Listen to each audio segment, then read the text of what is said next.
এখন যে গাছটিকে দেখছেন এটি ফাইভ ফিঙ্গার ফিগ বলেই পরিচিত। অনেক সময় এটাকে আঞ্জিরও বলা হয়। এই গাছটির যে ফল, এই ফলগুলো সবুজ থেকে আস্তে আস্তে হলুদ, তারপর বাদামি বর্ণ ধারণ করে এবং এই ফলের মধ্যে থাকে প্রচুর পরিমাণে ভিটামিন, মিনারেল এবং প্রচুর পরিমাণে ফাইবার, যা রক্তচাপ নিয়ন্ত্রণে এবং কোষ্ঠকাঠিন্যে ভালো কাজ করে। ফলটির স্বাদ সুমিষ্ট এবং বেশ ভালো খেতে। এই গাছটি ছাদ বাগানে খুব সহজেই করা যায়, তবে দিনে 6 থেকে 8 ঘন্টা সোজাসুজি রোদ্দুরে রাখলে ভালো হয়।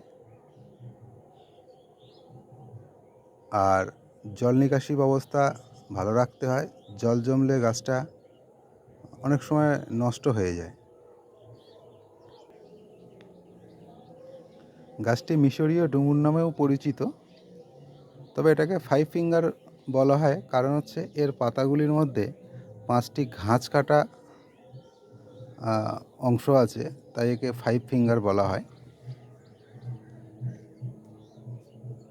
এবং অনেক সময় আমরা ফলের দোকানে দেখি আঞ্জির বলে এক ধরনের একটা প্রসেসিং ফুড পাওয়া যায়, যেটা ওই মালার মতো করে রাখা হয়। এটাই সেই আঞ্জির, যেটাকে প্রসেসিং করে ওই অবস্থায় নিয়ে আসা হয়। আপনারা চাইলে এটাও ছাদ বাগানে খুব সহজে করতে পারেন। পরিচর্যা যেটুকু আছে সেটা হলো নিয়মিত জল দেওয়া, আর মাসে একবার করে ভার্মি কম্পোস্ট বা গোবর সার এগুলো, আর ফল ধরার সময় একটু হাড় গুঁড়ো, শিংকুচি এগুলো দিতে হয়। তবে একটু ফাঙ্গাস লাগার প্রবণতা আছে, সে কারণে ফাঙ্গিসাইডটা মাঝের মধ্যে দিতে হয়। এছাড়া পোকামাকড় সেভাবে কিছু নাই। মিলিবাগটা আসার সম্ভাবনা থাকে, তবে খুব বেশি আমি দেখি না। চাইলে আপনারা এই গাছটা ছাদ বাগানে করতে পারেন এবং একটা নতুন ফল দেখুন। এই গাছটা, এই ছোটো গাছটাতেই 5টি ফল হয়ে আছে, আর একটা ফল পুরো পাকার মধ্যেই আছে।